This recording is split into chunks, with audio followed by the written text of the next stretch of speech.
Assalamualaikum warahmatullahi wabarakatuh. Selamat pagi anak-anak. Apa kabarnya? Semoga semuanya dalam keadaan sehat ya. Amin. Di semester ini ada beberapa bab yang akan kita bahas. Bab yang pertama akan kita bahas yaitu tentang meyakini kitab-kitab Allah, mencintai Al-Quran. Sebelum pembelajaran, mari kita biasakan terlebih dahulu untuk berdoa. Bismillahirrahmanirrahim. Rabbi zidni ilma warzuqni fahma. Amin. Selanjutnya, Bu Guru akan perkenalkan terlebih dahulu. Mungkin di sini ada yang belum kenal ya. Perkenalkan, nama Bu Guru Hikmah Murniatun. Mungkin sudah ada yang tahu.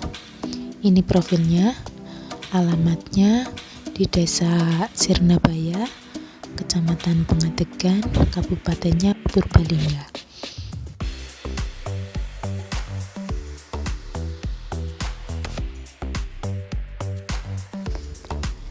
Sebelum masuk ke materi, kita ketahui dulu standar kompetensi dan indikator pembelajaran. Standar kompetensi ada dua. Yang pertama, memahami makna beriman kepada kitab Allah. Ini adalah aspek pengetahuannya. Yang kedua yaitu menyajikan dalil nakli tentang beriman kepada kitab Allah. Ini adalah aspek keterampilannya. Kemudian indikator. Yang pertama, menjelaskan pengertian iman kepada kitab Allah. Yang kedua, menyebutkan nama-nama nabi yang menerima kitab Allah. Yang ketiga, menjelaskan isi kitab Allah. Yang keempat, menjelaskan hikmah iman kepada kitab Allah. Yang kelima, menunjukkan ayat-ayat yang menjadi dasar iman kepada kitab Allah. Dan yang terakhir, membacakan ayat-ayat tentang iman kepada kitab Allah. Ya, ini adalah indikator yang harus kalian kuasai setelah mempelajari pelajaran di bab ini.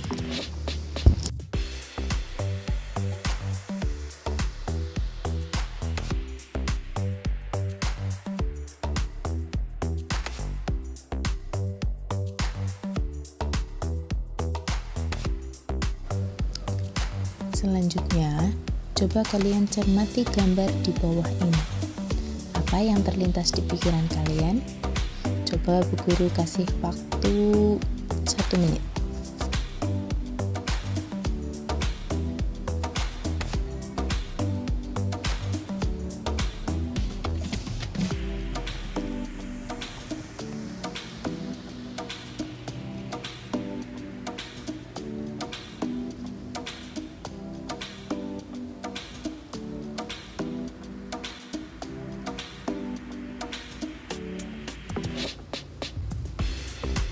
Stop, waktunya sudah habis. Ya, mungkin ini beberapa pertanyaan yang mungkin muncul di pikiran kalian. Ada berapa kitab yang diturunkan Allah kepada Rasulnya? Apa saja nama kitab yang diturunkan Allah? Siapa saja Rasul yang mendapatkan wahyu berupa kitab? Dan mengapa Allah menurunkan kitab suci? Ya, kalau kalian penasaran, mari kita pelajari bersama.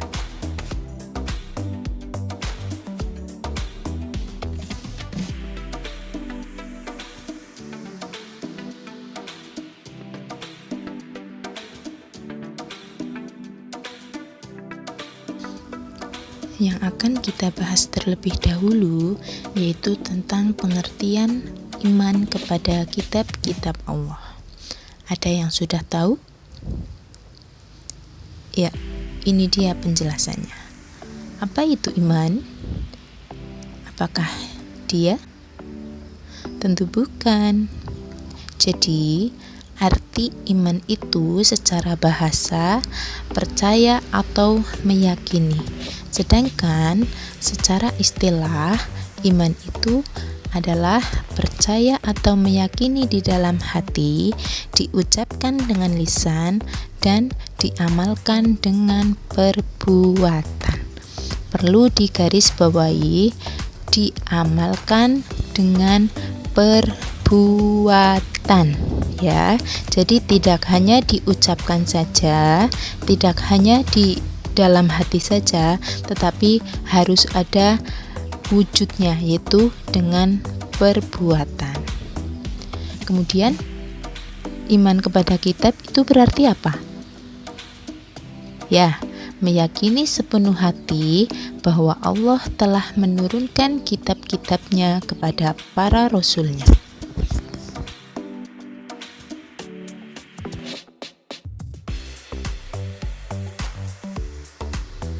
Selanjutnya, siapa saja sih nabi dan rasul yang menerima wahyu berupa kitab, dan apa saja kitab-kitabnya?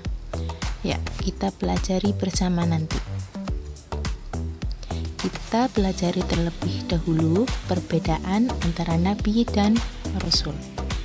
Jadi, nabi itu diberikan wahyu oleh Allah untuk dirinya sendiri, sedangkan rasul itu diberikan wahyu oleh Allah untuk dirinya sendiri sekaligus disampaikan kepada umat. Ya, sampai sini paham?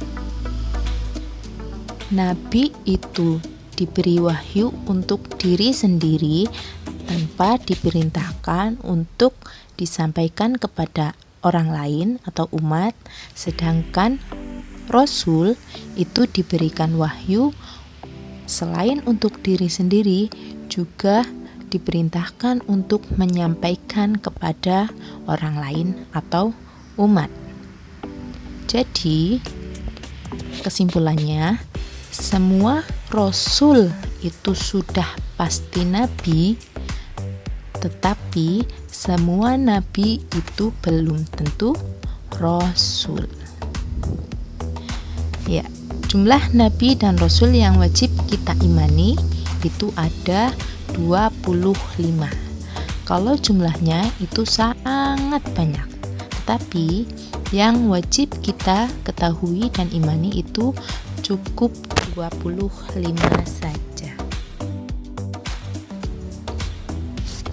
Materi iman kepada Allah itu termasuk materi tentang rukun iman. Ada berapa rukun iman itu? Ya, ada 6. Apa saja? Yang pertama yaitu iman kepada Allah. Yang kedua, iman kepada malaikat. Yang ketiga, iman kepada kitab. Yang keempat, iman kepada rasul.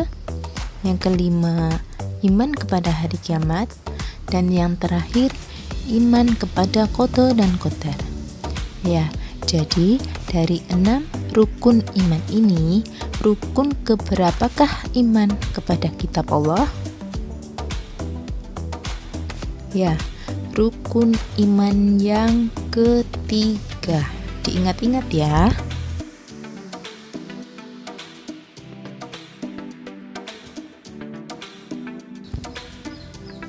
Berikut adalah dalil nakli perintah beriman kepada kitab Allah, tertuang dalam Quran Surat Al-Maidah ayat 16.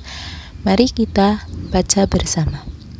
Bismillahirrahmanirrahim.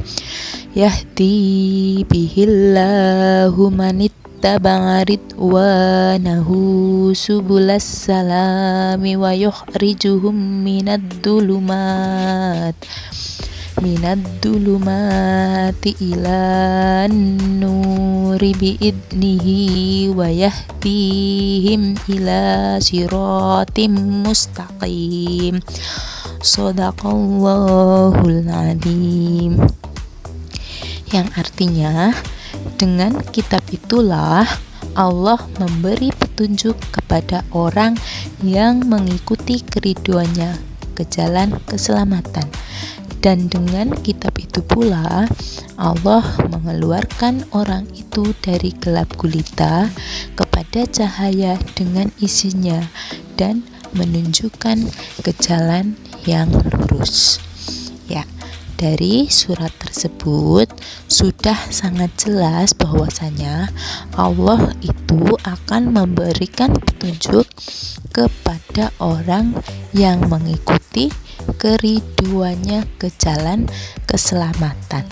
Salah satunya yaitu dengan mempelajari dan mengamalkan Al-Quran.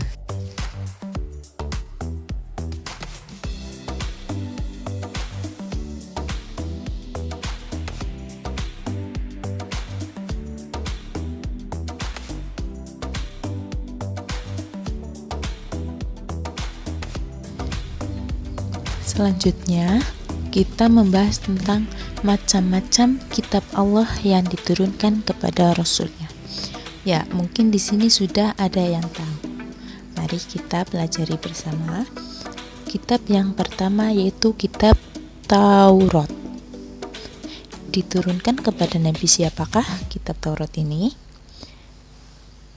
Ya, kitab Taurat itu diturunkan kepada Nabi Musa. Yang kedua yaitu kitab Zabur. Zabur itu diturunkan kepada Nabi Daud. Yang ketiga, kitab Injil diturunkan kepada Nabi Isa. Dan yang terakhir itu Al-Quran diturunkan kepada Nabi Muhammad. Ya, ini adalah 4 kitab dan 4 Rasul yang menerima wahyu berupa kitab yang kalian ketahui. Ingat-ingat ya, hanya 4 kitab yang diturunkan oleh Allah Subhanahu wa Ta'ala.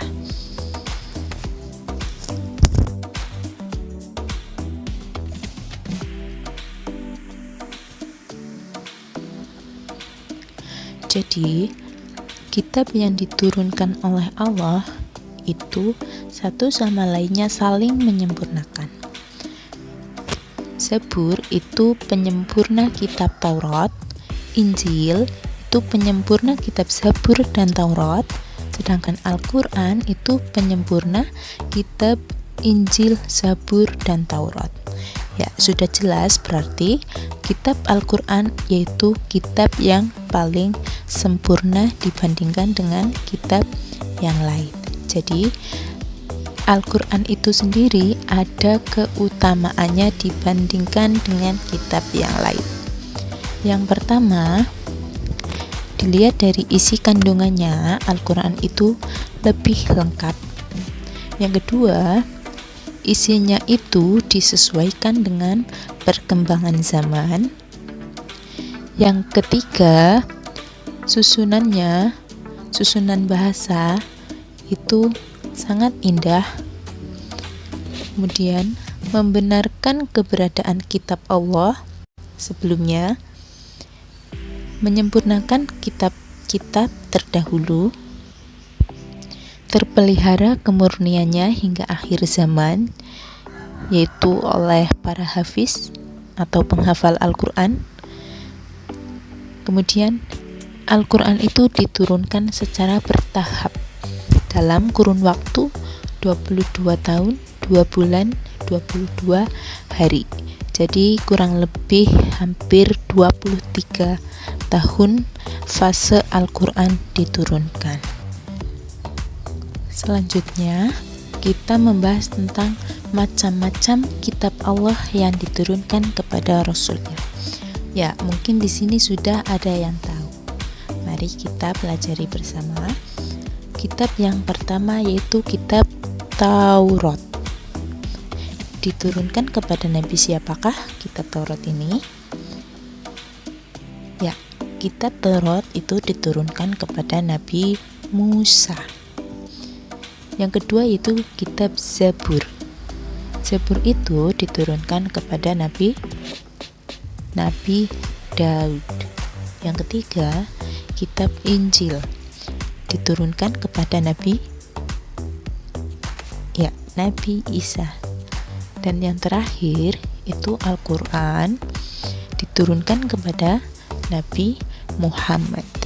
Ya, ini adalah 4 kitab dan 4 Rasul yang menerima wahyu berupa kitab yang kalian ketahui. Ingat-ingat ya, hanya 4 kitab yang diturunkan oleh Allah Subhanahu wa Ta'ala.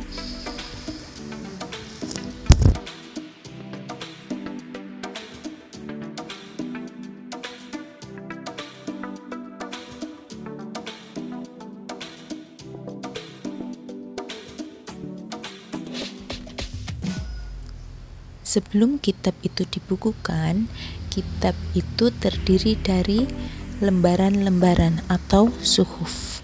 Apa itu suhuf dan apa itu kitab? Jadi, suhuf itu adalah berupa lembaran-lembaran, sedangkan kitab itu adalah kumpulan dari lembaran-lembaran yang dibukukan menjadi satu. Jadi, apa perbedaannya? Suhuf itu isinya belum lengkap karena belum dibukukan. Kemudian bentuk suhuf masih dalam lembaran, berlaku lebih singkat. Hampir semua nabi menerima suhuf. Sedangkan kitab itu isinya lebih lengkap karena sudah dibukukan. Bentuk kitab itu sudah dibukukan, seperti yang Bu Guru bilang tadi. Kitab itu berlaku lebih lama dibandingkan suhuf, dan hanya 4 nabi yang diberi wahyu berupa kitab. Masih ingat ya yang tadi sudah dipelajari? Ya, ini adalah beberapa nabi dan rasul penerima suhuf. Di antaranya Nabi Ibrahim 10 suhuf, Nabi Musa 10 suhuf, Nabi Adam 10 suhuf, Nabi Idris 30 suhuf. Ini adalah beberapa contohnya. Sedangkan untuk kitab, nabi dan rasul penerimanya itu sama seperti yang kita pelajari tadi. Ada Nabi Musa, Nabi Daud, Nabi Isa, dan Nabi Muhammad. Yang selanjutnya yaitu hikmah beriman kepada kitab Allah. Ya, jadi ketika kita beriman kepada kitab Allah, itu akan ada yang kita dapatkan. Yang pertama yaitu Allah akan memberikan petunjuk kepada manusia, ya. Jadi ketika kita merasa kesulitan, kita jangan pernah melupakan Al-Qur'an. Karena ketika kita mempelajarinya, mau mengimaninya, insya Allah akan diberikan petunjuk di setiap permasalahan kita. Yang kedua yaitu sebagai pedoman hidup manusia, karena segala sesuatunya itu sudah diatur segalanya di dalam Al-Qur'an, tinggal kita mau mempelajarinya atau tidak. Yang ketiga, mensyukuri segala anugerah dan nikmat Allah. Ketika kita beriman kepada Allah, kita akan merasa bersyukur atas apa yang telah diberikan Allah kepada kita. Yang selanjutnya, hati kita itu menjadi lebih tentram. Kemudian, memiliki sikap toleransi dengan umat agama lain. Karena kita ketahui sendiri, ada beberapa kitab tadi yang diturunkan oleh Allah, dan ada kitab yang berbeda yang diimani oleh orang lain. Sehingga dengan kita mengimani kitab-kitab Allah, insya Allah itu akan menumbuhkan sikap toleransi dengan umat agama lain. Toleransi itu menghargai. Dan yang selanjutnya, meningkatkan kesabaran dalam menerima cobaan dari Allah Subhanahu wa Ta'ala. Orang yang beriman insya Allah akan diberikan kesabaran yang lebih dari orang lain. Ya, itu adalah hikmah yang bisa kita dapatkan ketika kita beriman kepada kitab Allah. Sekian itu materi tentang iman kepada kitab Allah. Semoga kalian paham, dan jangan lupa tetap jaga kesehatan. Semoga kalian terhindar dari segala musibah dan bahaya yang diberikan Allah Subhanahu wa taala. Amin ya rabbal alamin. Sekian untuk pelajaran hari ini. Kurang lebihnya mohon maaf. Wassalamualaikum warahmatullahi wabarakatuh. Terima kasih. Itu materi yang dapat guru sampaikan pada kesempatan hari ini. Jika ada yang belum paham, bisa ditanyakan langsung nanti lewat chat. Demikian atas kerjasamanya. Terima kasih. Wassalamualaikum warahmatullahi wabarakatuh.